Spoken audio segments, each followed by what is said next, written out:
8 nəfər öldürülüb. Biri də həkimdir.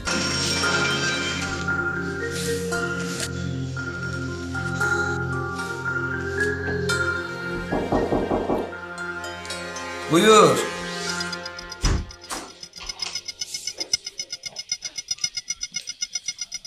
Salam. Salam.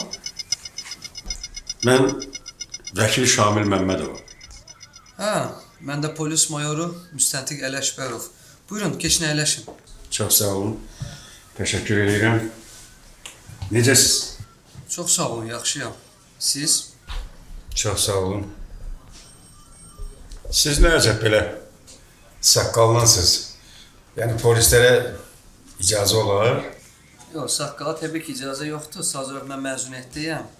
Təcili olaraq çağırıldım, sırf bu işi araşdırmaq üçün. Hə, lap yaxşı. Eşitdim, nəsə ara qarışıb. Nə məsələdir? Hə, biraz gəliz məsələdir. Hə, nə olub axı? 8 nəfər öldürülüb. Biri də həkimdir. Hansısa özəl xəstəxanaların baş həkimidir. Təsəvvür edirsiniz, əvvəlcə həkimi əzişdirib. Sonra onu aparıb tənha bir yerə, həkimin özünə qəbir qazdırıb. Sonra da onu